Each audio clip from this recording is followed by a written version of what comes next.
कृते जोदिका मोक्षद्वार कपाट पाट नवटाः प्रीणन्तु माशा गुरुवापान्तनो नित्यं ज्ञानदर्शननायकः चारित्राणो गंभीरा मोक्षमार्गोपदेशका इच्छाई भन्ते आर्यभक्ति कौशिकोकोत्सालोचन शमनान समदंसन समचरिताणं पंचविहाचारणं आयारादिशयानम तीरेण गुणपालरेणम शुभ श्रावणम शारचकालम वंशमे पूज्यमे वंदामि दुखो को कुमुको वो राहु शुभ मनुष्य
स्वामी स्वामी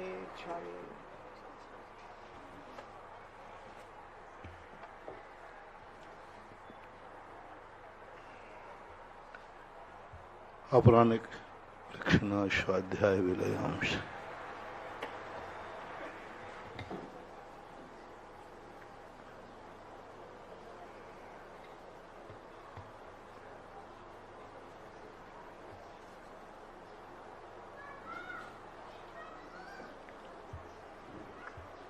सभी श्रोतागण एवं जिज्ञासु सभी को नमस्ते करें। रिया जैन सकरार से पूछती हैं, नमस्ते गुरुदेव, हमारे यहाँ पर सामूहिक रूप से अभिषेक पाठ मंगलाष्टक आदि शांति धारा पढ़ते हैं, तो उन्हें लयबद्ध होकर पढ़ना चाहिए या फिर अपने समय के अनुकूल उसे पढ़ना चाहिए?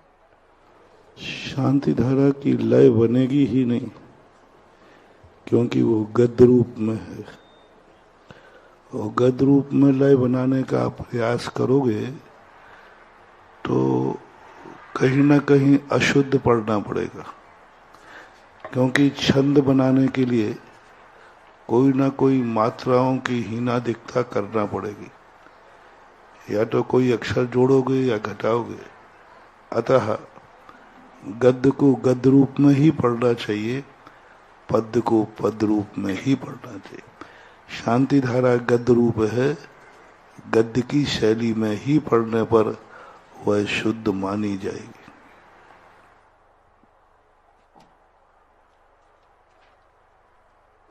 मयंक जैन गुना से पूछते हैं, नमस्ते महाराज जी, मूल नायक भगवान के नीचे सिंहासन पर चमर आदि लगा सकते हैं? व्यवस्था के अनुसार नियामक मत गणों, कैसी व्यवस्था है कमेटी इस पर विचार करे, अनुकूलता है, अच्छे है कि नहीं तो ही लगाना चाहिए, मार्ग मत बनाओ इसको। रानी जैन सागर से पूछती हैं, नमोस्तु गुरुदेव, अगर कोई व्यक्ति तीर्थ यात्रा पर जा रहा हो और बार बार उसका प्लान कैंसिल हो जाता है तो उसके कौन से कर्म का उदय होता है? अंतराय कर्म का उदय है। कभी न कभी उसने किसी न किसी के लिए बार बार तीर्थ यात्रा पर कोई प्लानिंग बनाता होता तो उसमें विघ्न डाल देते होगे। कोई परिवार में जैसे तुमने कहा ये यात्रा पर जाना, तुम्हें कसाय भाव आ गया, इसकी यात्रा कैसे रोकें, तो कोई ना कोई विघ्न तुम डाल देते होगे। तो ये कसाय भाव का प्रतीक है कि आपने कभी किसी को कई बार उसको यात्रा से विघ्न डाला होगा। संभव जैन आगरा से पूछते हैं, नमोस्तु महाराज जी, मुनि बनने के लिए हमें क्या करना चाहिए, कौन सा पुरुषार्थ करना चाहिए? सबसे पहले तो हमारा पर पदार्थों के प्रति ममत्व भाव कम होना चाहिए। गृहस्थिक कार्यों में रुचि कम होना चाहिए। आरंभ और परिग्रह के प्रति हमारी अल्पता आना चाहिए। संसार शरीर के प्रति चिंतन होना चाहिए। पूज्यवर उमा स्वामी महाराज ने तत्वार सूत्र में वैराग्य का कारण कहा, जगत काय स्वभाव हुआ संवेग वैराग्यार्थम। जगत और काय के स्वभाव का चिंतन करने से वैराग्य भाव जागता है। ऐसा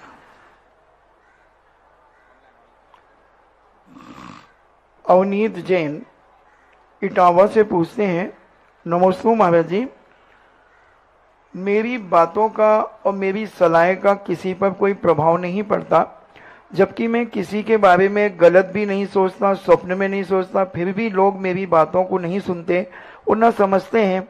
मैं अपने जीवन से बहुत निराश और हताश हो चुका हूँ, मैं क्या करूँ? तुम्हारे ऊपर भी तो हमारी बातों का प्रभाव नहीं पड़ता। जनवाणी का तुम्हारे ऊपर कितना प्रभाव पड़ा, गुरुओं के उपदेशों का कितना प्रभाव पड़ रहा है। यही तो सबसे बड़ी भूल है। हमारी बात कोई नहीं मानता है तो हमें बुरा लगता है। हम ये नहीं सोच पा रहे हैं कि हमसे बड़ों की हम कितनी बात मान पा रहे हैं। विचार करो, तुम गुरुओं की बात को कितना मानते हो? 10% हो जाए तो बहुत। जिनवाणी की बात कितना मानते हो? 5% हो जाए तो बहुत। अपने माँ बाप की बात कितनी मानते हो? घर में देख लीजिए, आप अपने माँ बाप की, बड़ों की कितनी बातें मानते हो। कितने कार्य हैं जो तुम अपने माँ बाप की इच्छा नहीं है फिर भी तुम करते हो, मना करने पे ही करते हो। गुरु बार बार तुम्हें समझाते हैं फिर भी तुम कहाँ उनकी बात को मानते हो।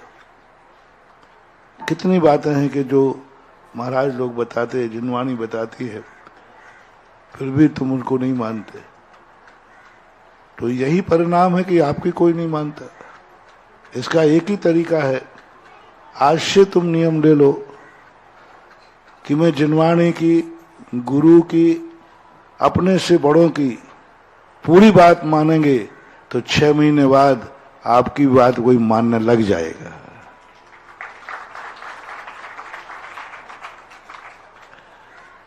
एक सासू थी, उसकी बहू से झगड़ा होता था और वो बहू थी, भक्तन थी महाराज की। तो सासू ने एक दिन शिकायत की, बोले महाराज जी, हमारी बहू उस गांव की है जहां आपने चतुर्मास किया था, वो आपकी बहुत भक्तन है, बहुत प्रशंसा करती है आपकी, लेकिन मेरे से झगड़ा करती है। आप उसको समझा देंगे तो वो मान जाएगी। तो मैंने कहा अच्छा। मैंने कि माँ जी ये बताओ आपकी सासू थी कि नहीं? बोले थी। उससे आपकी पड़ती थी कि नहीं? अरे महाराज जी उसको तो मैं कभी फूटी आंख से नहीं देखते थे, वो एक सुनाती थी मैं 17 सुनाती थी, कभी नहीं बनी। तो मैंने कहा I am sorry please,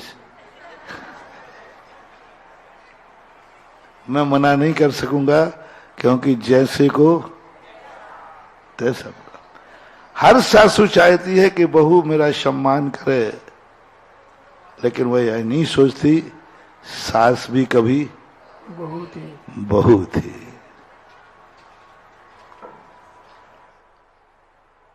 Ashok Jain Chhatarpur से पूछते हैं, नमस्ते महाराज जी, जो 8 प्रकार के मद होते हैं, क्या दान देने के बाद उसका बखान करना भी मद के अंतर्गत आता है क्या? नहीं, कोई भी अच्छे कार्य करने के बाद आनंद आ रहा है, कोई बाधा नहीं। कोई व्यक्ति अच्छे नंबरों से पास हुआ, खुशी मना रहा है, ये मद नहीं है। मैंने मंदिर बनाया, ये आनंद आ रहा है, मद नहीं है। मैं मुनि बना, मुझे बहुत आनंद आ रहा है, मैंने कितने भाग्य हैं कि मैं मुनि बना, ये मद नहीं है। आपने व्रत नियम लिया, घर छूट गया, आनंद आ रहा, ओहो मैं कितना भाग्यशाली हूं, शव आरंभ परिग्रह छूट गया, ये मद नहीं है।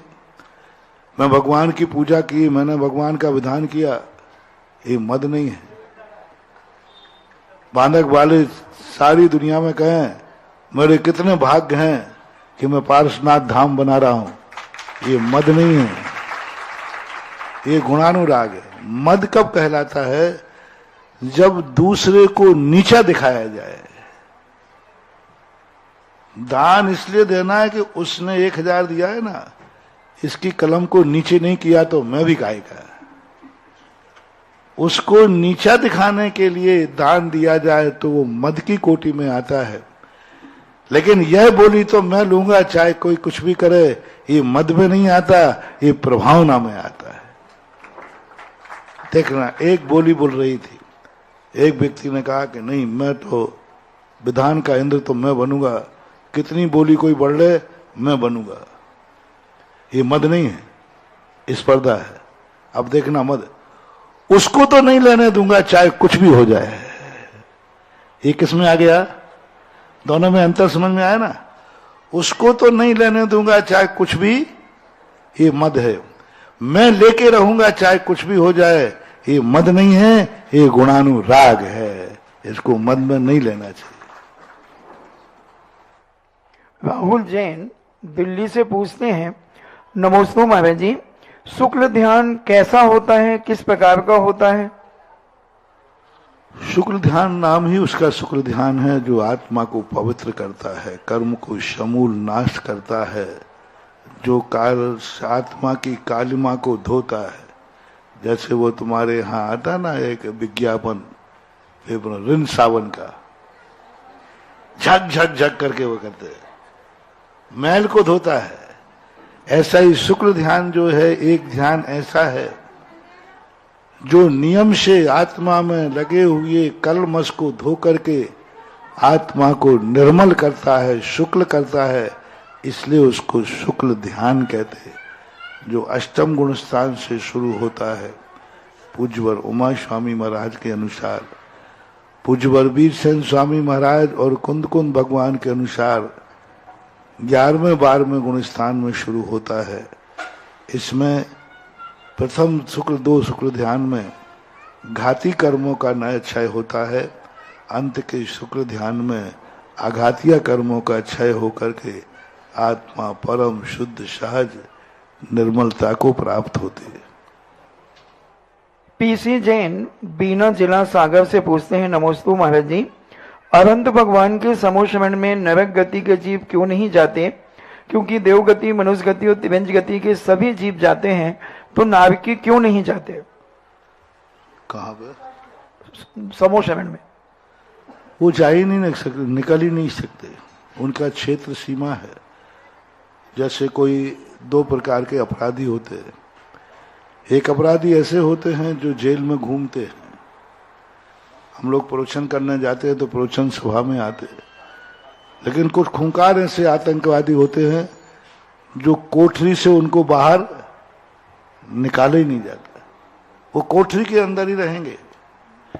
ऐसा ही नारकी इतने पापी होते हैं, इतने अपराधी हैं कि वे नरक के बिल से बाहर निकल ही नहीं सकते, ऐसा माना।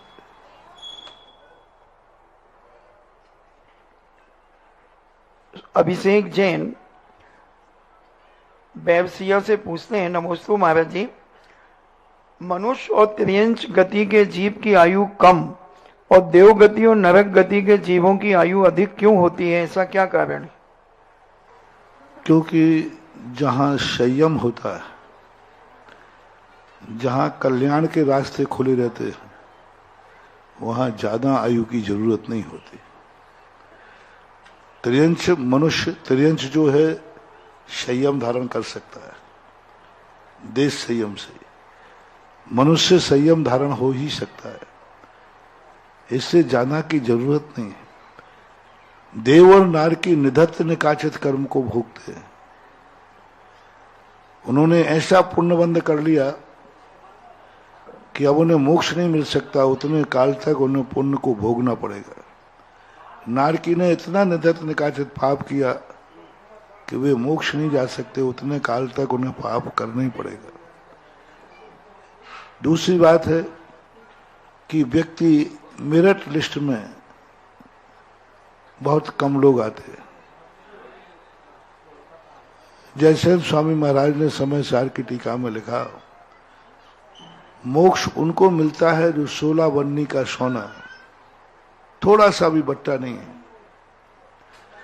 तो इस प्रकार के शुद्ध 16 बन्नी सोने के समान जीवों की संख्या कम होती है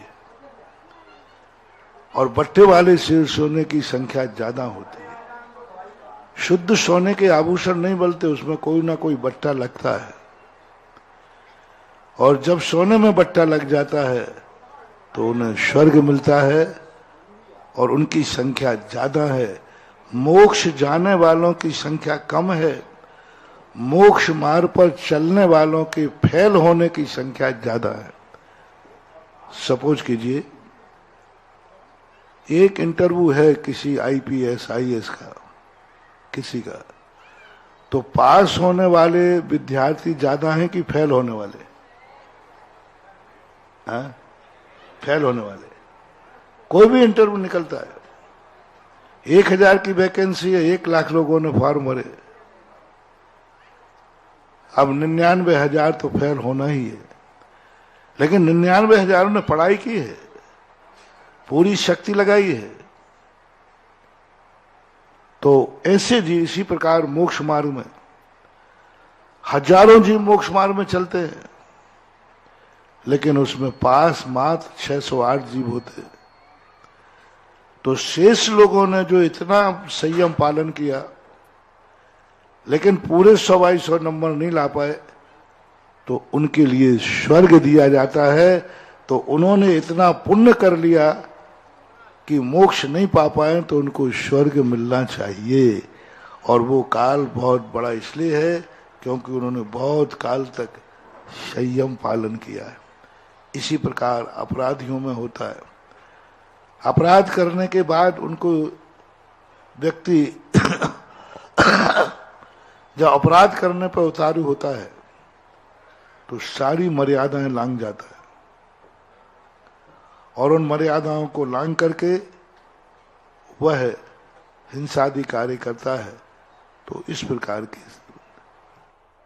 प्रतिभा दुबे जौनपुर उत्तर प्रदेश से पूछती हैं, नमोस्तु गुरुदेव, गुरुजी मैं जैन नहीं हूँ पर आप ही मेरे गुरु हैं।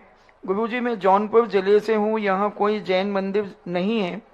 मैं मोबाइल में आपके द्वारा कराए हुए शांति धारा अभिषेक को सेव करके रखी हूँ और प्रतिदिन वहीं अपने सामने रखकर हाथ जोड़कर भावना करती हूँ कि मैं जैन मंदिर में ही हूँ।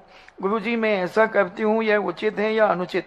आपके लिए बहुत उचित है, क्योंकि मंदिर नहीं है तो साहब जैन नहीं है, तो आपको उतना ही पुण्य लग रहा है जितना जैनी को मंदिर में पुण्य लग रहा है।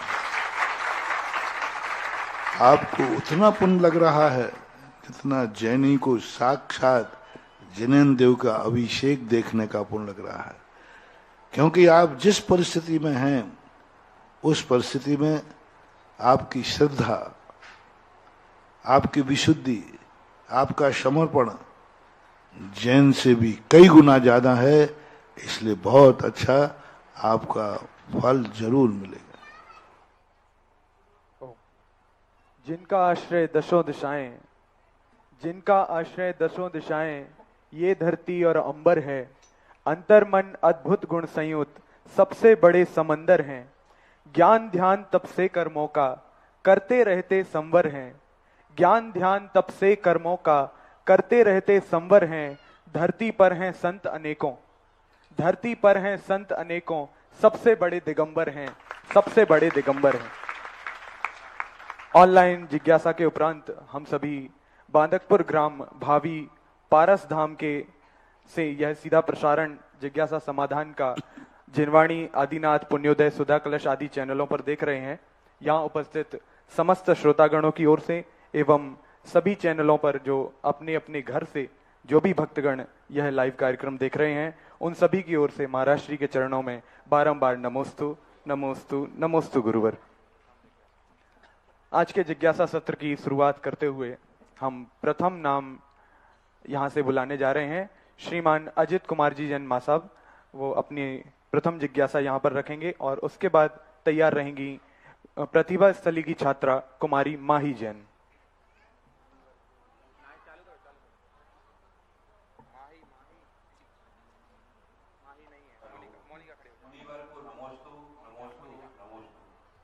जी, मान और अभिमान में क्या अंतर है और क्रोध शांत करने के लिए कौन सा उपाय है? क्रोध जल्दी आता है महाराज जी मुझे। और प्रक्षाल का गंधोदक अपन को लेना चाहिए कि नहीं लेना चाहिए महाराज जी, इसका निवारण करें। मान और अभिमान प्राय विशेषण को लेकर के दोनों का अर्थ एक ही है, लेकिन जब रूढ़िगत अर्थों पर जाते हैं तो मान ज्ञान के अर्थ में भी आता है, अभिमान ज्ञान के अर्थ में नहीं आता। लेकिन व्यवहार भाषा में देखते हैं मान से बड़ा अभिमान होता है।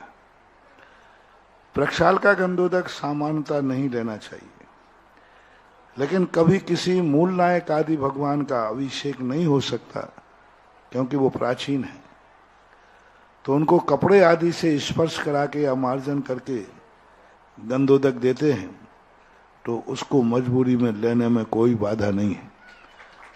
ऐसा सामान्यता नहीं लेना चाहिए। प्रक्षाल का अर्थ होता है मार्जन, शुद्धि करना। और वहां जब मूर्ति का जब अभिषेक नहीं कर सकते, वो मार्जन करते हैं, तो वहां भाव मूर्ति को शुद्ध करने का नहीं है, भाव मूर्ति की एनर्जी लेने का। मात्र वो कपड़ा भगवान को छू लिया है इसलिए मुझे गंधोदक मिल जाएगा, ये भाव है। और मार्जन करते समय ये भाव नहीं है। मार्जन करते समय मूर्ति की सफाई करना भाव के ऊपर आश्रित है। मार्जन सफाई के लिए कर रहे हो, कपड़ा फेर रहे हो, या गंधोदक के लिए? सफाई के लिए फेर रहे हो तो वो नहीं ले सकते, और गंधोदक के लिए फेर रहे हो तो ले सकते हो, ऐसा मानना चाहिए।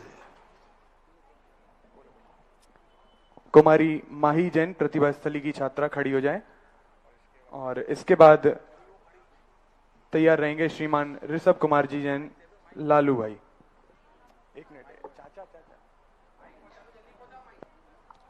इतना गैप नहीं। हे गुरुदेव, आपके चरणों में नमोस्तु।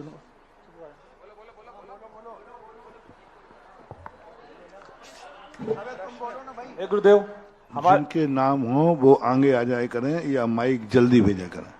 हे गुरुदेव, मैं अल्पज्ञ हूँ। गुरुदेव, मैं जब भी समय करने बैठता हूँ माला फेरने के लिए, तो आधी माला के बाद मेरा ध्यान इधर उधर चला जाता है। मैं क्या करूँ कि मेरा ध्यान पूरा लगे। और दूसरा, मैं सुबह जब सो के उठता हूँ तो 5, साढ़े 4, 5 बजे नींद खुल जाती है, और मैं 5:30 बजे नींद खुल जाती है हमारी, 5 बजे करीबन। ले मैं ऊँचे का सोता रहता हूँ और कभी कभी अभिषेक भी चुक जाता हूँ। इससे मेरा अंतराय कर्म का क्या है? पहली बात तो नोट करते समय भी तुम आधे गिनने के बाद छूक जाते हो? नहीं पाते महाराज जी। नहीं छूकते हो, तो सीधी आपकी रुचि की कमी है, आप अपनी रुचि जगाइए, और रुचि जगने से कोई बात नहीं, पूरी माला फेरोगे तो आधी में लगेगा, और आधी फेरोगे तो पाव में लगेगा। इसे 2 माला फेर लिया करो, 1 माला हो जाएगी। आधी इसकी आधी उसकी बराबर 1। और शाम 5 बजे उठ करके उठ जाते हो तो उठ जाना चाहिए, भक्ति पूजन पाठ आदि करना चाहिए, और मंदिर के अभिषेक को तो आना ही चाहिए। चले, अगली जिज्ञासा रख रही हैं कुमारी माही जैन, प्रतिभा स्थली छात्रा, और इसके बाद तैयार रहेंगे श्रीमान सुशील कुमार जी मोदी, जबलपुर। गुरुवर के चरणों में त्रिबार नमोस्तु नमोस्तु नमोस्तु। हे महाराज श्री, हम तीनों बहनें प्रतिभा स्थली डोंगरगढ़ की छात्राएं हैं, और महाराज श्री हमको वहाँ पर कई प्रकार के चीज़ें बनाने और सीखने मिलती हैं, जैसे कि हथकरघा, हस्तशिल्प, और अभी ये गुरुजी के द्वारा प्रयोग में लाई गई पेड़ की छाल के द्वारा बनाई गई चटाई भी हमने बनाई। तो ये सब सीख के महाराज श्री हमें बहुत अच्छा लगता है, और हम चाहते कि हम इसको आगे लेके जाएं। तो कृपया आप मार्गदर्शन करें कि हम इसको कैसे आगे लेके जाएं और पढ़ाई के साथ कैसे मैनेज करें। नमस्ते महाराज श्री, नमस्ते। पढ़ाई के साथ इसको भी एक पढ़ाई का अंग मानना चाहिए। जब कोई अच्छी चीज हमारे लिए कला के रूप में आती है तो उस कला को अपने जीवन का अंग मान लेना चाहिए, और उसको अपनी दैनंदिनी में सेट करना चाहिए। पढ़ाई की समय कम मत करो, पढ़ाई को एडजस्ट करते हुए थोड़ा रुचि से पढ़ाई करो। जो पढ़ाई तुम 2 घंटे में पढ़ते हो, थोड़ा एकाग्र होकर पढ़ो तो 1 घंटे में पढ़ लोगे। 1 घंटे कला के लिए दे देना, दोनों काम हो जाएंगे। अगले शंका रखेंगे श्रीमान सुशील कुमार जी मोदी, जबलपुर। हे भगवान, और इसके बाद तैयार रहेंगी भगवान। सबसे पहले तो आपके जो आशीर्वाद है उस सब के लिए बहुत बहुत आभार। भगवान, एक जिज्ञासा थी कि आपकी प्रेरणा से सभी जगह अभिषेक शांति धारा हो रहा है, बहुत सारे लोग इसको करना चाहते हैं, लेकिन अभिषेक की तैयारी, परिमार्जन, प्रक्षाल और मंदिर की सफाई में लोग उतना रुचि नहीं दिखाते हैं। तो इसका क्या पुण्य उनको मिलेगा अगर जो करेंगे, ताकि ज्यादा से ज्यादा लोग इस व्यवस्था में शामिल हो सकें? भगवान के अभिषेक का जो पुण्यबंध होता है, वह पुण्यबंध परमार्थ के लिए कारण होता है, और मार्जन जो करता है उसके लिए, जो मार्जन भगवान की सफाई करता है उसके लिए सुंदर नाम कर्म का बंध होता है। भगवान का मार्जन करना फेयर एंड लवली, गोरे होने की क्रीम, क्योंकि उस समय भाव आ रहा है कि मेरा भगवान स्वच्छ हो, निर्मल हो, बहुत एकदम चमकदार हो, तो उस समय कर्म का बंध उसके लिए ऐसा ही बंद होता है। दूसरा, कोई व्यक्ति जल की व्यवस्था करता है, द्रव्य की व्यवस्था करता है, टेबल लगाता है, पांडुकशिला लगाता है, वह इतना पुण्यबंध करता है कि अभिषेक करने वाले को मान लीजिए 100 नंबर मिलते हैं, और जिसने द्रव्य लगाया है और 100 लोगों ने उसके लगाए हुए द्रव्य से अभिषेक किया, द्रव्य लगाया, तो प्रत्येक का 6% लगा लो तो उसको कितना परसेंट हो गया? 600% हो गया। 6% 100 लोगों ने किया तो कितना हो गया? तो अभिषेक जिसने किया उसको 100% 100 नंबर मिले, और जिसने अभिषेक का जल भर के लाया था उसको 600 नंबर मिले, और जिसने अभिषेक दूसरे के जल से किया उसके 6 नंबर कटेंगे और उसके खाते जाएंगे। ऐसे ही नहीं है कि यहाँ सबका टीए बनता है। जो लेट आते हैं बोले साहब अपन तो लेट जाएंगे, सब तैयारी मिलेगी, अभिषेक लगा हुआ मिलेगा, द्रव्य लगी हुई मिलेगी, बस उठाया लोटा और ढाल दिया। नहीं, तुम्हारे पुण्य में से जिसने वो जल भर के रखा है, टेबल लगा के रखी है, पांडुकशिला लगा के रखी है, तुम्हारे पुण्य में से कटकर वो उसके खाते में जाएगा, नियम से जाएगा, उसके खाते जाएगा, तुम्हारा कम होगा। जो चौका बना रहे हैं सुबह से, और कोई गया और सीधी दादागिरी करके घुसा पार वाला और उठाया गिलास, ये लो, तो उसको उतना पुण्यवान नहीं है। और जो सुबह से आहार देने में लगा है, भले वो आहार नहीं दे पाया, तो उस देने वाले की अपेक्षा बनाने वाले का पुण्य कई गुना ज्यादा है। एक द्रव्य सजा रहा है, पूजन की सामग्री लगा रहा है, कितना पुण्य, अपरंपार पुण्य। यदि वो अभिषेक नहीं भी कर पाया और जल भर के रख दिया, तो भी अभिषेक करने वाले से उसका विशुद्ध भाव ज्यादा है, परोपकार भाव ज्यादा है। वह व्यक्ति सम्यक दृष्टि प्राप्त कर रहा है और व्यवस्था करने वाला दर्शन विशुद्धि प्राप्त कर रहा है। और दर्शन विशुद्धि विशेष पुण्य को निधत्त निकाचित बनाती है। जो स्वयं के लिए धर्म कर रहा है और दूसरों के लिए जो धर्म करने की व्यवस्था कर रहा है, ऐसे लोग ही बहुत बड़े स्तर पर जब काम करते हैं तो तीर्थंकर प्रकृति का बंद कर लेते हैं। तो स्वयं के लिए नहीं, दूसरों के लिए कर रहा है। नहीं, मैं तो करूंगा, लेकिन दूसरे भी धर्म करें, ये बहुत बड़ी बात है। बहुत सुंदर उत्तर मुनिश्री के द्वारा हमें प्राप्त हुआ। दुनिया के सारे कंप्यूटर फेल हो सकते हैं, मगर कर्मों का कंप्यूटर कभी फेल नहीं हो सकता। अगले जिज्ञासा के रूप में कुमारी मोनिका जैन प्रतिभास्थली की छात्रा बांदकपुर से अपना प्रश्न रख रही हैं। उसके बाद तैयार रहेंगे श्री सचिन जी भाई पेपरिया। प्रतिभास्थली परिवार की ओर से नमोस्तु महर्षि। महर्षि, मेरा प्रश्न ये है कि कुछ लोग ऐसे होते हैं जो अदर कास्ट के होते हैं, परंतु उनकी भावनाएं बहुत अच्छी होती हैं और वे जिन धर्म को मानते हैं, क्या वे दीक्षा नहीं ले सकते? दीक्षा लेना, पूजन अभिषेक करना, हार देना, इनके संबंध में बहुत सारी बातें सामने आती हैं।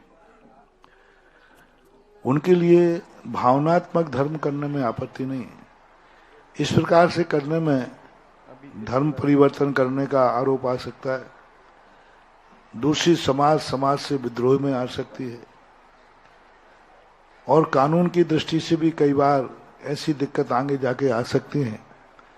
तो इन सब चीजों पर भावना ही नहीं देखी जाती। यद्यपि शुद्धम लोक विरुद्धम न करणीयम न आचरणीयम, ठीक है, उनकी भावना शुद्ध है, लेकिन समाज और लोक के विरुद्ध है तो उन कार्य को रोका जाएगा। नीति है यद्यपि शुद्धम लोक विरुद्धम, सही कार्य है, कोई गलत नहीं है, लेकिन लोक के विरुद्ध है। इसी प्रकार उसकी भावना सही है, लेकिन लोक विरुद्ध, सामाजिक विरुद्ध होने से उस पर विचार किया जाना चाहिए। बहुत सुंदर उत्तर। अब भाई सचिन जैन अपनी जिज्ञासा रख रहे हैं और उसके बाद तैयार रहेंगी श्रीमती मोना जी डबलिया जबलपुर। गुरुदेव के चरणों में त्रिवार नमोस्तु गुरुदेव, नमोस्तु गुरुदेव, नमोस्तु गुरुदेव।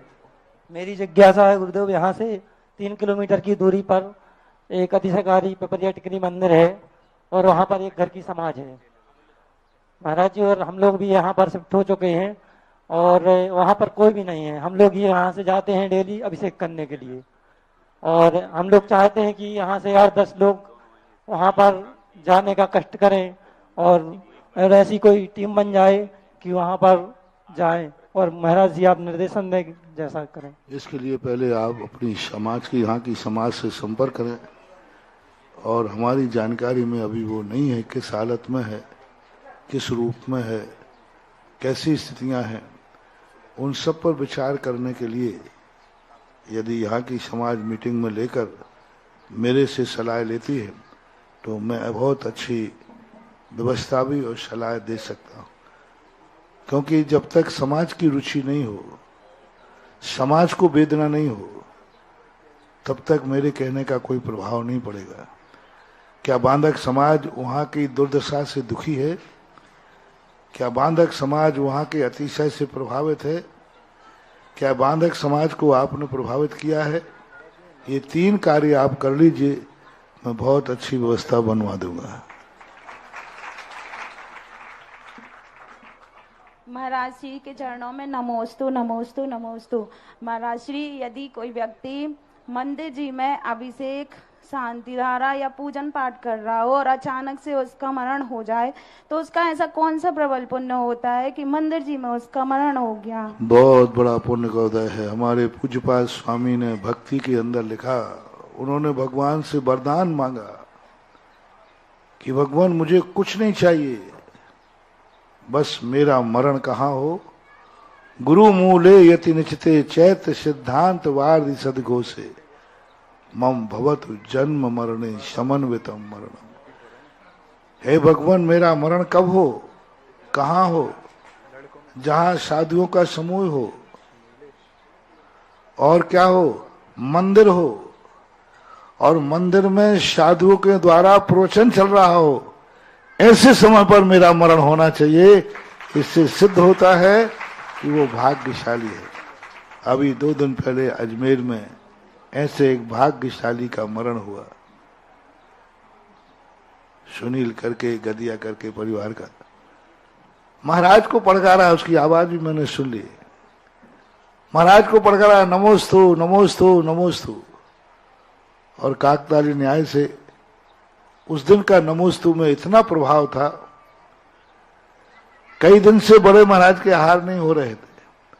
उस दिन की नमोस्तु में इतना आकर्षण, इतना पुण्य था उसका तेज, कि ठीक वहां जो आचार्य थे वो पड़गान में आ गए और पड़गान करके खुशी खुशी ले जा रहा है।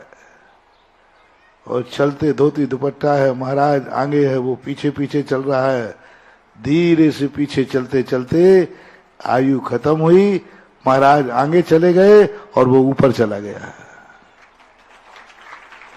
महाराज आगे जा रहे, चले जा रहे, वो पीछे चल रहा था, और पीछे पीछे रहते ही बस उसके आयु के निश्चय खत्म हो गए।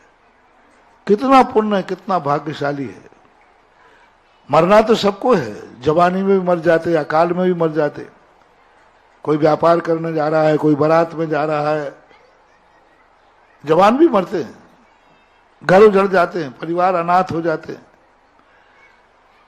मरने की कोई बड़ी बात नहीं है, लेकिन ऐसे समय मरना कि महाराज को पड़गान करके महाराज आगे आगे जा रहा है, पीछे जा रहा है, और महाराज को आगे भेज करके वो पीछे के पीछे रहकर ऊपर चला गया, ये बहुत बड़े पुण्यात्मा जीव का लक्षण कहलाता है। एक घटना सम्मेश शिखर जी में घटी थी बहुत वर्षों पहले। एक व्यक्ति वंदना कर रहा था, चंद्रपुर भगवान की टोंक के यहां वंदना करते करते उसको लगा कि मेरा जीवन अंत होने वाला है। उसी समय उसके पुण्य से देखो क्या पुण्य था, उसको ये एहसास हुआ, अभी उसको पता नहीं था कि मैं मरूंगा, वंदना करने गया था। उसी समय मुनिराज संग वहां वंदना कर रहा था। उसने मुनिराज के पैर पकड़ लिए, बोले मुझे दीक्षा दो, अभी इसी समय दीक्षा दो, मेरी जिंदगी बहुत थोड़ी सी रह गई। महाराज ने कहा ऐसे कैसे दीक्षा दो, तुम भी वंदना कर रहा है, मैं भी वंदना कर रहा हूं, चल भाई नीचे चल, नीचे विचार करूंगा। बोले नीचे तक मैं जा ही नहीं पाऊंगा, नीचे तक मैं जा ही नहीं सकता, मेरी उम्र बहुत थोड़ी रह गई। अब वहां कहां तो पिछी लाए और कहां कमंडल लाए। आचार्य वो साधु थे, उसके निमित्त ज्ञानी थे, जान लिया कि ये मरण को प्राप्त होने वाला है। तुरंत अपनी पिछी खोल करके आधी पिछी उसको दी, वहीं की मिट्टी से उसको दीक्षा दी, और दीक्षा दे करके जैसे ही पालथी लगा के बैठा उसी टोक से चला गया। अब देखो उसका पुण्य देखना। आयु के अंत में सम्मेद शिखर, मुनिराज का मिलना और मौत का एहसास होने पर घबराने की अपेक्षा। लोग तो घबरा जाते, अरे मैं मर रहा हूं, मैं मर जाऊंगा। घबराने की अपेक्षा उसको क्या भाव हुए, मुनि दीक्षा के, और मुनिराज के पैर पकड़ लिए जिद के, नहीं मुझे दीक्षा इसी समय दो। तो ये कभी कभी बहुत भाग्य से होते हैं। सभी भावना भाव कि मेरा मरण हो तो भगवान तेरी भक्ति करते हुए हो, सम्मेश शिखर में हो, ऐसा भाव। जिन धर्म से है प्रेम तो हर पल ये कहना चाहिए, जिन धर्म से है प्रेम तो हर पल ये कहना चाहिए, मैं रहूं या ना रहूं जिन धर्म रहना चाहिए, मैं रहूं या ना रहूं जिन धर्म रहना चाहिए। अंतिम शरण हमारी जिन धर्म ही हो, यही भावना हमें बानी चाहिए। अगली शंका रख रहे हैं, अगली जिज्ञासा रख रहे हैं श्रीमान नीलेश जी जैन संगीतकार, और इसके बाद तैयार रहेंगी कुमारी अपूर्वा जैन। पूज्य श्री के चरणों में नमोस्तु। हे गुरुदेव, जब लगातार अच्छे निमित्तों को पाकर उपादान शक्ति मजबूत ना हो पाए तो निमित्तों का दोष माना जाएगा कि उसका पुण्य कर्म क्षीण माना जाएगा? धवला जी की 11वीं पुस्तक में एक आया, और हमारे पूज्य ज्ञान सागर महाराज जी ने भी कहा कि निमित्त मिलने पर भी समय पर बीज बोया गया, पानी दिया गया, खाद दिया गया, फिर भी अंकुर नहीं आया, तो समझ लेना चाहिए वो ठर्रा मूंग है। सब कुछ ठीक है, मौसम बो दिया, पानी दे दिया, खाद, फिर भी बीज नहीं अंकुर आ रहा है, तो समझना चाहिए उस मूंग में ही अंकुरित होने की योग्यता नहीं है। तो ये उपादान की ही कमजोरी मानना चाहिए। सारे निमित्त मिलने पर उपादान यदि नहीं सींच रहा है तो उपादान में ही कोई खोट है, निमित्त में नहीं। अगली जिज्ञासा रख रही हैं कुमारी अपूर्वा जैन, और उसके बाद तैयार रहेंगे श्रीमान राजेश जी जैन, सुलेखा जी जैन, सूत वाले, भोपाल। मुनिश्री के चरणों में बारंबार नमोस्तु, चोलक जी को इक्षामि। महाराज श्री, मेरा प्रश्न है कि जब हम जिनवाणी में सुधार करते हैं या कवर चढ़ाते हैं तो उसमें कई बार स्टेपलर लगाना पड़ता है, टेप लगाना पड़ता है और कैंची भी चलानी पड़ती है, तो उससे हमें जिनवाणी छेदन भेदन का दोष लगता है या नहीं लगता है? नहीं लगता, क्योंकि आपका भाव उसको सुरक्षा करने का है, कोई दोष। बहुत सुंदर। अगली जिज्ञासा रख रहे हैं श्रीमान राजेश जी जैन, सुलेखा जी जैन, सूत वाले, भोपाल, और इसके बाद तैयार रहेंगी श्रीमती सुलेखा जी, डबलिया। नमोस्तु महाराज श्री, सभी महाराज श्री को नमोस्तु इक्षामि। महाराज श्री, मेरा प्रश्न ये है, जैसे समाज सेवा का, मेरा समाज सेवा के लिए मैं हमेशा तत्पर रहती हूँ, और मेरा मेन उद्देश्य होता है कि सभी मानवता के लिए मैं कार्य करूँ। तो क्या प्रायोरिटी में हमारा जैन समाज रहता है, लेकिन क्या हमारा सिर्फ यही उद्देश्य रहना चाहिए कि जहाँ हमारी, मैं जिस पर कार्य करूँ तो वो सिर्फ जैन बंधु के लिए हो या सिर्फ जैन समाज के लिए हो? उत्तमा स्वात्म चिंता छा देह चिंता छा मध्यमा, अधमा काम चिंता स्यात् पर चिंता धमा धमा। सबसे पहले व्यक्ति को अपने पर विचार करना चाहिए, फिर दूसरे नंबर पर विचार करना चाहिए अपनों पर, और अपनों से शाम मिले तो फिर पड़ोसी पर, और पड़ोसी से समय मिले तो मोहल्ले पर, और मोहल्ले से समय मिले तो नगर पर, नगर से समय मिले तो प्रांत पर, प्रांत से समय मिले तो देश पर, और देश से समय मिले तो सारे विश्व पे करना चाहिए। लेकिन ऐसा ना हो कि अपने आप को दुख में डाल करके अपने आप की तो चिंता करनी है, और दूसरों के जैसे नेता लोग होते हैं, घर में तो आग लग रही है, घर तो बर्बाद हो रहा है, भाई भाई से बन नहीं रहा है, और बाजार में समझौता करने के लिए चल पड़ा है। तो हमें एक क्रमबद्ध परिणति होनी चाहिए। पहले तद्रूप स्वयं को होना चाहिए, फिर जो तुम्हारे आश्रित हैं, जिनके बिना तुम्हारा उनका कोई कार्य नहीं हो सकता है, उस पर विचार करना चाहिए। तो इसके एक क्रम है, उसके लिए करने में कोई बाधा नहीं है। अपने पास समर्थ है तो सारे जगत का कल्याण करना चाहिए। प्राणी मात्र को अपने द्वारा यदि सुख दे सकते हैं तो देने का भाव करना ही चाहिए। अगली जिज्ञासा रख रही हैं श्रीमती सुलेखा जी, डबलिया, और इसके बाद तैयार रहेंगे डॉक्टर प्रदीप जी जैन, CS अमित जैन। महाराज श्री को त्रिवार नमोस्तु, शुल्लक श्री को इच्छामि इच्छामि इच्छामि। महाराज श्री, मैं आपके आशीर्वाद से कुबेर की इंद्राणी बनी हूँ, इसका क्या फल होता है? और इसके बाद मेरी भावना है कि पंच कल्याणक में मैं कुबेर की इंद्राणी फिर से बनूं या मेरे बेटा बहू फिर से बने कुबेर की इंद्राणी? कुबेर बनने के दो ही कारण बनते हैं। लोग कुबेर इसलिए बनते हैं जिससे लक्ष्मी हमारे घर में आ जाए, और सम्यक दृष्टि कुबेर इसलिए बनता है कि हे भगवान, मेरे पास जितना धन है मैं सारा धन भगवान को लुटा दूं, भगवान पर अर्पण कर दूं। एक भवतारी कुबेर होता है, वो जब समूषण की रचना करता है तो अपनी सारी संपत्ति लगा देता है, और अवभाग्य मानता है कि मैंने कितना पुण्य किए दुनिया के पास धन दौलत है, उससे वो पाप कर रहे हैं, और मैं अपने धन दौलत से भगवान तेरा समोषण बना रहा हूं। तो ऐसा बनने का जो भाव आता है, यही वास्तविक कुबेर का फल है।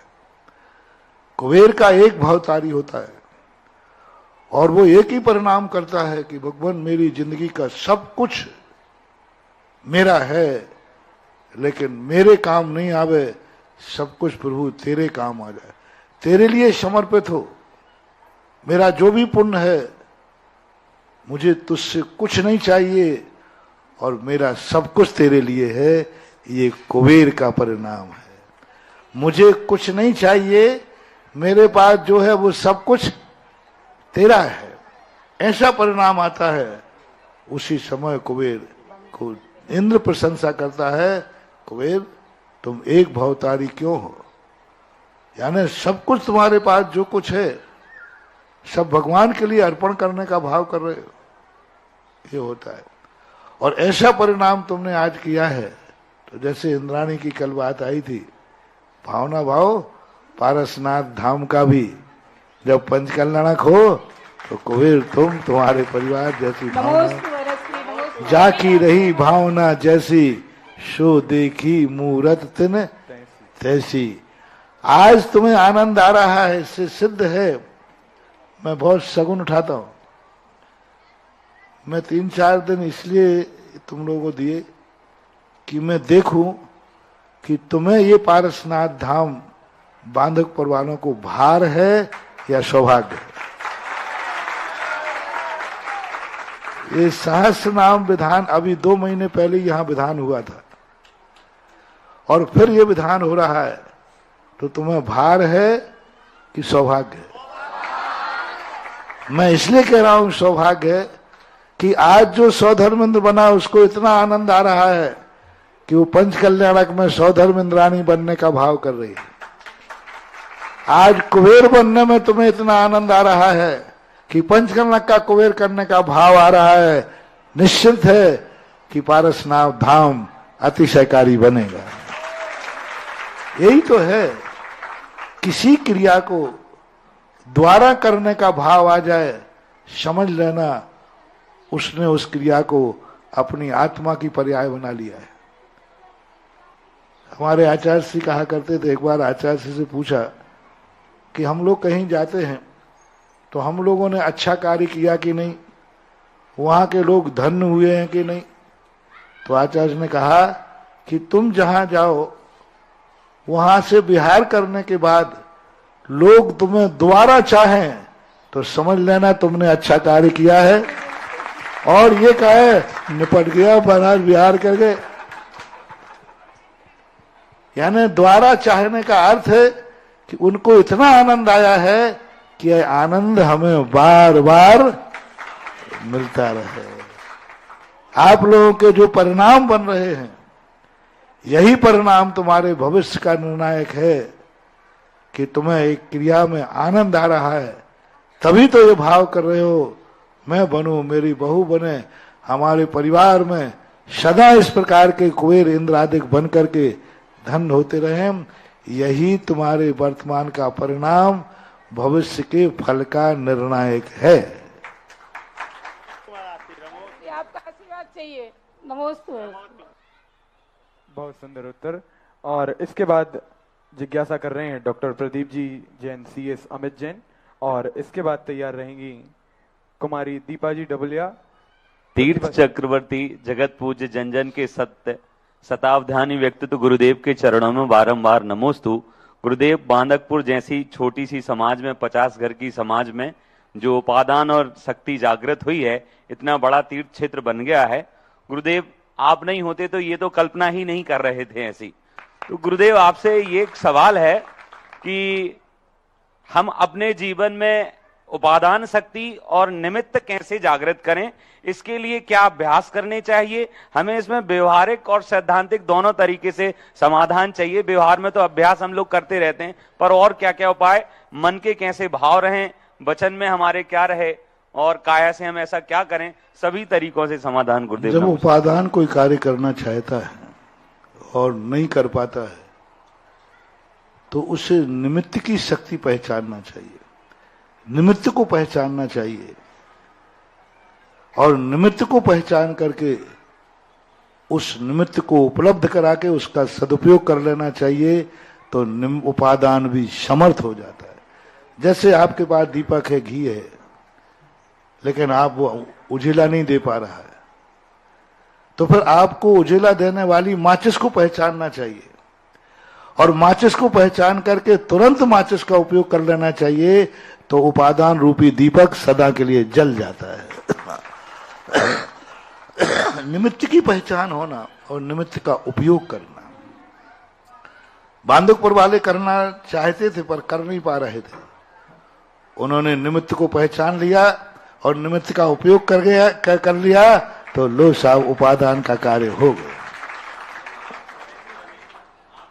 बने, अब निमित्त को पहचानने की तरीका क्या है? निमित्त को पहचानने की तरीका यही है कि उस निमित्त की शक्तियों को जानो। वह निमित्त स्वयं अपने आप में कितनी शक्तियों को लेकर है। क्या निमित्त स्वार्थी है? क्या निमित्त मायावी है? क्या निमित्त अनेक प्रकार के कुसंस्कारों से भरा है? इन सबसे दोषों से रहित है, तो वही निमित्त को पहचानने की जरूरत है। पूज्यवर समंत भद्र महाराज ने आप्तमीमांसा के अंदर कहा, भगवान मैं आपको कैसे पहचानूं कि आप अनंत गुणों के धनी हैं? तो वहां उन्होंने कहा, भगवान मैं आपके गुण तो नहीं जानता हूं, लेकिन संसार में रहने से दोष जरूर जानता हूं। वो दोष आप में एक भी नहीं है, इसलिए आप हमारे सच्चे गुरु हैं, सच्चे भगवान हैं।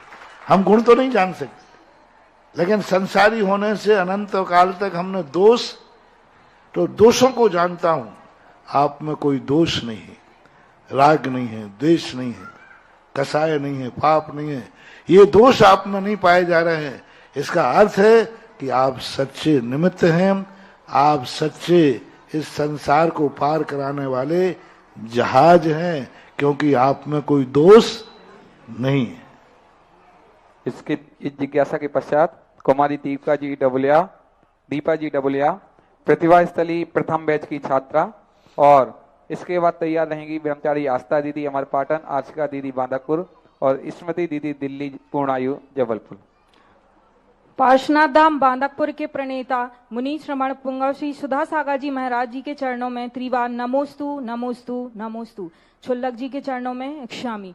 महाराज श्री मेरी जिज्ञासा ये है कि हमारी समाज में कुछ स्टूडेंट ऐसे होते हैं जो अपनी 12th तक की पढ़ाई तो कंप्लीट कर लेते हैं, लेकिन आगे की कॉलेज की पढ़ाई करने के लिए उनकी इतनी आर्थिक स्थिति ठीक नहीं रहती कि वो आगे की पढ़ाई अपनी पूरी कर सकें। तो जिस प्रकार हमारी समाज में मंदिर में जो बोलियां लगाई जाती हैं उसकी धनराशि एकत्रित हो जाती है, उसी प्रकार मंदिर में भी एक फंड ऐसा बनाया जाना चाहिए जो योग स्टूडेंट हैं वो अपनी उस पैसे का इस्तेमाल कर सकें। तो महाराज श्री मेरा प्रश्न ये है कि मंदिर की बोली अलग है, मंदिर का स्वरूप अलग है जी। मंदिर में जो दान देता है वह दान देने के बाद उससे अच्छे कार्य होते हैं। पढ़ाने वाले को दान देने के बाद पढ़ा दिया, पढ़ाने के बाद वो क्या करेगा? हमारे यहाँ दान में हमने भी पहले ये सोचा करते थे कि आप लोग इन कार्यों में मंदिर में बहुत जल्दी दान दे देते हैं और जितना कहो उतना दे देते हैं, कर्जा करके भी दे देते, शक्ति नहीं है तो भी दे देते, लेकिन दूसरे लोग कार्यों में नहीं देते। महाराज के लिए आहार लगाने के लिए एक महाराज है, 10 चौके लगते हैं, और महाराज थोड़ा लेते हो और इतना बनाते हो। बेचारे गरीब कितने भूखों मर रहे हैं, वो दरवाजे मांगने खड़ा है तो उसको बासी रोटी भी नहीं दे रहे। तो मैंने सोचा ये तो गलत है। जब जैन दर्शन को पढ़ा तब पता चला गलत नहीं है, उपयोगिता है। एक महाराज को आहार देने के लिए इसलिए पीछे दौड़ रहे हैं कि वो आहार लेने के बाद धर्म करता है, तो वो 24 घंटे में जितना धर्म करता है वो कमाई उस आहार देने वाले को जाती है। अब दूसरे व्यक्ति को, उस भिखारी को करा दिया, वो भोजन करने के बाद क्या करेगा? अब यदि भोजन करने के बाद उसने पाप किया तो सारा पाप उस रोटी देने, रोटी भी गई, दलाली में काले हाथ और बढ़ गए। ऐसे लोगों को पढ़ाने के बाद यदि वो गलत मार्ग पर निकल गया, गलत चला गया, और जाते ही है, पढ़ने के बाद वो संसार बढ़ाएगा कि धर्म बढ़ाएगा, समाज बढ़ाएगा कि अपना स्वयं का जीवन बढ़ाएगा, समाज में संस्कार जीवित करेगा कि क्या करेगा? 90% पढ़ने के बाद सब उपकार को भूल जाते हैं। अब इसके लिए एक व्यवस्था बनाई जा सकती है जो मैंने कई स्थानों पर बनाई है। पहली बात तो फंड बनाने पर सब जो कमेटी वाले होते हैं उन्हीं के रिश्तेदारों में बढ़ जाता है, गरीब तक पहुंच ही नहीं पाता। उसकी व्यवस्था ये होती है कि दिल्ली से 1 रुपया चलता है, बांधकपुर में 15 पैसे आते हैं, ऐसा राजीव गांधी ने कहा था। तो वो सही हो नहीं पाता। फिर दूसरा, जब मूल्यांकन हम करते हैं तो व्यक्ति सब कुछ भूल जाता है। मैंने कई बच्चों की सहायता कराई, लेकिन उसके बाद जो उनके कारनामे दिखे, पश्चाताप को। मैंने एक बार सीकर जिले के अंदर 98 में विकलांग मुक्ति का एक अभियान चलाया। वहां के कलेक्टर साहब थे, वो एक दिन आए तो मैंने कहा महाराज जी कुछ आशीर्वाद दो सामाजिक कार्यों का। तो मैंने कहा बोलो क्या मांगना है। उन्होंने कहा महाराज जी हम चाहते हैं कि सीकर जिला पूरा विकलांग मुक्त हो, यानी विकलांगों के पास पैर, दिव्यांग होते ना, दिव्यांग, साइकिल दी जाए, पैर दिए जाए। मैंने कहा चलो आज तुमने मांगा है, हम अपनी सभा में से आप सीकर जिले में जितने दिव्यांग हो, दिव्यांग रहने वाले, सबकी व्यवस्था करो, इकट्ठे तुम करो, व्यवस्था में बनाऊंगा। 2000 ट्राईसाइकिलें दान कराई, पैर सब पूरा, बहुत बहुत बड़ा कार्य हुआ था। एक दिन मैं शौच के लिए जा रहा था, एक विकलांग ट्राईसाइकिल पे बैठा हुआ गुलेल से पक्षी मार रहा था, और उसने मुझे देखते ही 2 पक्षी मार चुका था। मुझे देखते ही वो दौड़ा, साइकिल लेके आया, बोले बाबा जी आपका बहुत बड़ा उपकार है, हमारे घर में वैसे ही बहुत परेशानी थी, जब से साइकिल मिली है हम घूम करके 3-4 पक्षी मार लेते हैं और हमारा काम चल जाता है। मेरी हवा खिसक गई, मेरी हवा खिसक गई कि मेरी बदौलत आज 3-4 पक्षी मरते हैं। मैंने तुरंत कलेक्टर साहब को बुलाया, मैंने कहा सबको फिर से इकट्ठा करो और साइकिलें वापस करो, और नहीं तो मांसाहार का त्याग कराओ, और जो ना करे उसको साइकिल त्याग करो। तो हमें शपथ लेना होगा कि कोई गरीब की सहायता कराएगा, उसकी नौकरी लगने बाद वो भी एक गरीब को पढ़ाएगा।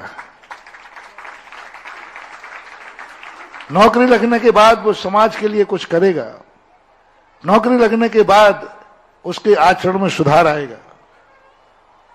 तो पढ़ाने वाले का पैसा अच्छे कार्य में लगेगा। तो हमें किस आचार संहिता बनाना पड़ेगी। चोर पर दया करना दया नहीं है, अपराध को बढ़ावा देना है। तो हमें ऐसे गरीबों के लिए हमें एक आचार संहिता बनाना चाहिए, बाउंड करना चाहिए, और उनको इतना समर्पित होना चाहिए। तो आज भी दुनिया में अच्छे नंबर लाने वाले गरीबों की सहायता के लिए हजारों हाथ खड़े हुए हैं, वो तैयार हैं। उनकी गारंटी लेने वाला चाहिए कि हाँ ये बनने के बाद अच्छा इंसान निकलेगा। ऐसा ब्रह्मचारी आस्था दीदी अमर पाटन और नगर गौरव ब्रह्मचारी आशिका दीदी, जिन्हें कुंडलपुर में ब्राह्मी सुंदरी बनने का सौभाग्य प्राप्त हुआ, और इनके साथ स्मृति दीदी दिल्ली, पूर्णायु जबलपुर, तीनों जन एक साथ अपनी जिज्ञासा रखेंगी। और अगली जिज्ञासा के लिए श्रीमान अतुल जी जैन, सकल दिगंबर जैन समाज तेजगढ़ के सदस्यों के साथ तैयार रहेंगे। मुनि श्री के चरणों में यहाँ मंदिर धाम बनेगा, लाखों करोड़ रुपया दान दे रहा है। इस धाम में बताओ क्या होगा? बोलो। पूजा पाठ भक्ति सब पूजा करेंगे, कोई पाप होने वाला नहीं है। एक किसी को मकान बना के दे दिया, गारंटी लो जब तक वो मकान रहेगा, जितनी पीढ़ियां आएंगी उसमें कोई पाप नहीं करेगा। मकान बना के दे दिया एक गरीब के लिए, आप गारंटी लो कि उसमें कोई पाप नहीं करेगा। वो मरने के बाद उसका बेटा पाप नहीं करेगा, बेटे के मरने के बाद पोता पाप नहीं करेगा। पाप है ना शराबखोरी, गलत कार्य, क्या गारंटी है? लेकिन मंदिर की गारंटी है, जब तक मंदिर रहेगा तब तक मंदिर में धर्म ही होगा, कोई पाप नहीं होगा। इसलिए लोग धर्म के देने के भाव करते हैं और वहां देने के लिए पीछे हट जाते हैं। मूल कारण ये है। मुनि श्री के चरणों में 3 बार नमोस्तु, छुलक जी के चरणों में इक्षामि। महाराज जी, मेरी शंका यह है कि जिस प्रकार आपने अपनी साधना से चरम शिखर को छुआ है, वैसे ही गुरुदेव ने हमें जिस क्षेत्र में कार्य करने के लिए कहा है वो भी एक साधना का ही कार्य है, जिसमें नाड़ी विज्ञान विशेषतः बहुत बड़ी साधना है। तो हमारा भाव ऐसा है कि महाराज जी आप हमें मार्गदर्शन दें कि हम किस प्रकार अपने मन को स्थिर करते हुए नाड़ी विज्ञान और चिकित्सा में साध्य अच्छे पूर्ण रूप से साधना कर पाए, और जिस प्रकार आचार्य जी हमें बनाना चाहते थे उसी प्रकार के वैद्य हम बन पाए। सबसे बड़ा लाभ होना चाहिए, पहला कार्य होना चाहिए आत्म संतुष्टि, आत्म तुष्टि, आत्म गौरव। कि अभी मैंने प्रवचन के प्रारंभ में कहा था, किसी कार्य करते समय क्या आपको गौरव का अनुभव हो रहा है? जैसे मुझे मुनि बनने के बाद गौरव का अनुभव हो रहा है, तुम्हें दान देने के बाद गौरव का अनुभव हो रहा है। किसी भी कार्य करने के पहले आत्मा के अंदर क्या गौरव है? क्या गुरु की आज्ञा के पालन करने में मजबूरी है कि गर्व है? गुरु के द्वारा दिए उपदेश को पालन करने में कोई संदेह तो नहीं है? पहले निशंकित होना चाहिए, गौरव प्राप्त होना चाहिए। दूसरा कारण होना चाहिए कि जिस कार्य को हम करने जा रहे हैं परोपकार के लिए, क्या हम दूसरे की जिंदगी बचा पाएंगे? क्या हम दूसरे को लाभ दे पाएंगे या रोक पाएंगे? हमने उसको रोक लिया और हम उसको जिंदगी का लाभ नहीं दे पाए। काश यदि हम नहीं रोकते वो अस्पताल में पहुंच करके अपना जीवन बचा लेता, अपनी जिंदगी बचा लेता, अपने परिवार को बचा लेता। लेकिन हमने उसको रोक करके उसकी जिंदगी में इतना लेट कर दिया कि अब वो बचने लायक भी नहीं रहेगा। तो फिर हमारे लिए ये कला, ये कार्य अभिशाप सिद्ध हो जाते हैं। हमें उस कला को इतना समर्पित होकर हासिल करना चाहिए कि जिसको मैंने रोका है, जिसकी नाड़ी मैंने पकड़ी है, जिसको औषधि दी है, वो इससे अच्छा दुनिया में इलाज पा ही नहीं सकता, इससे अच्छा जीवन दान पा नहीं सकता।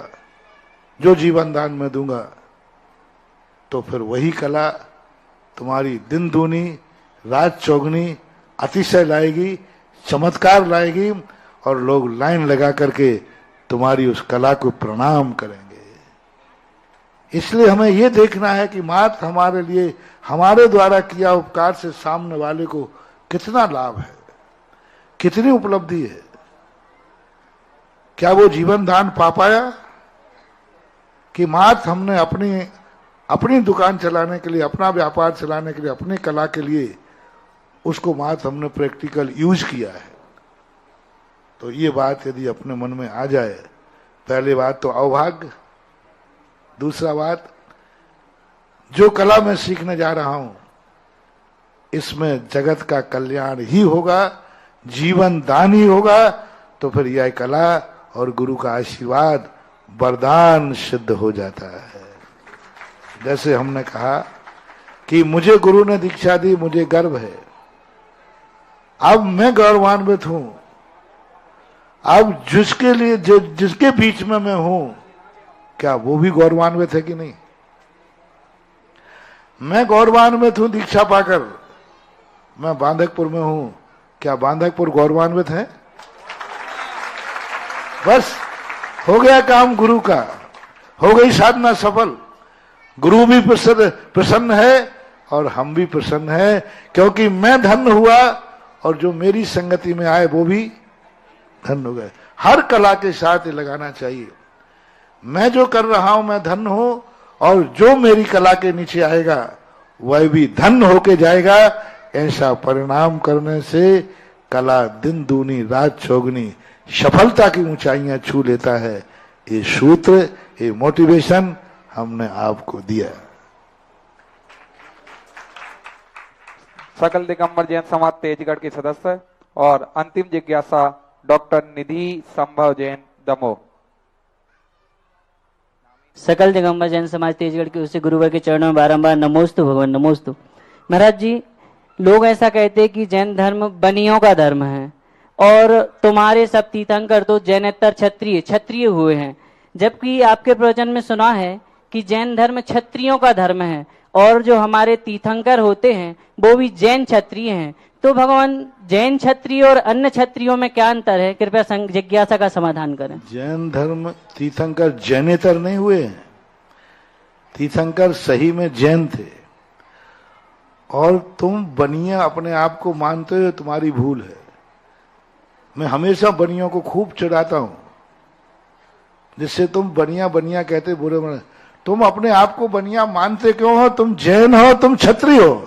कल भी क्षत्रिय थे, तीर्थंकर भी क्षत्रिय थे, हम भी क्षत्रिय हैं, हमारे महाराज भी क्षत्रिय हैं, और तुम सब भक्त क्षत्रिय हो।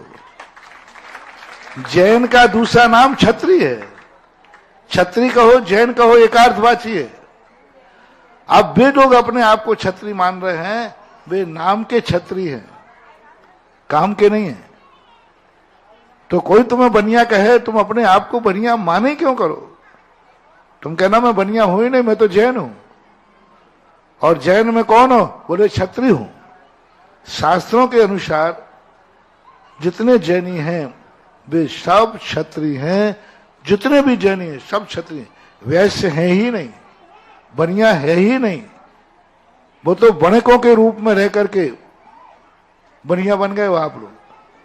व्यापारियों में शेर का बच्चा भेड़ों के साथ रहते रहते अपने आप को भेड़ मानने लगा है। इसलिए तुम लोग अपने आप को क्षत्रिय ही मानो। कल भी क्षत्रिय था, क्षत्रियों का धर्म था, है और रहेगा।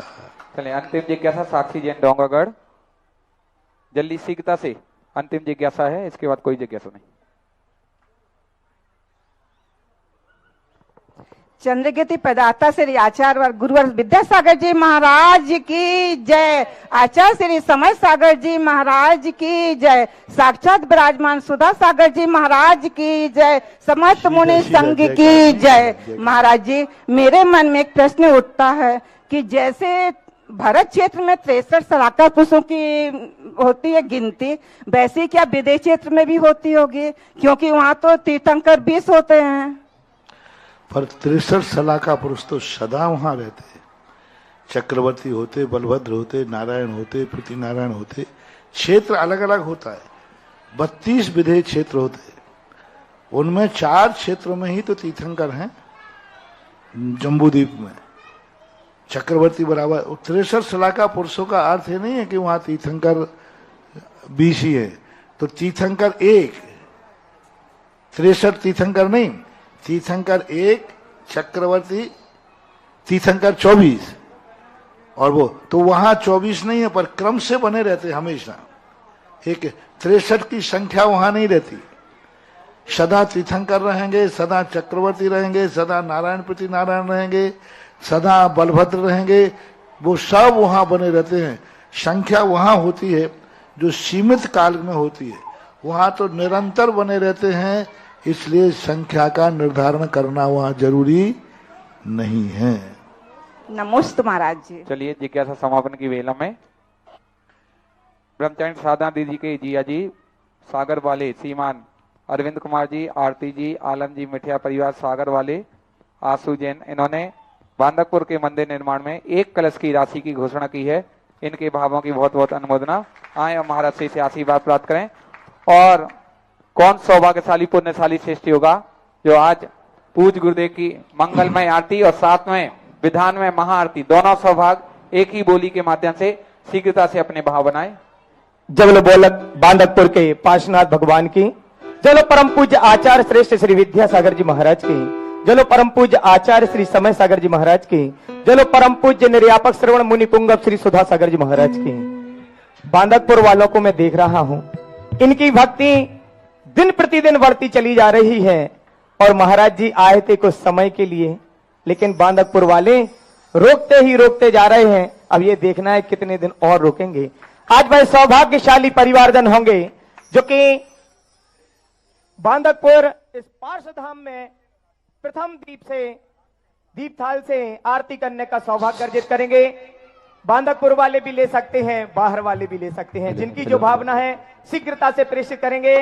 आज परम पूज्य निर्यापक श्रवण मुनि पुंगव श्री सुधा सागर जी महाराज की मंगल आरती करने का सौभाग्य। 11,111 रुपए, 11,111 रुपए, 11,111 रुपए, 11,111 रुपए 2, 11,111 रुपए। जिनकी भावना है शीघ्रता से प्रेषित करेंगे क्योंकि समय को बचाना है।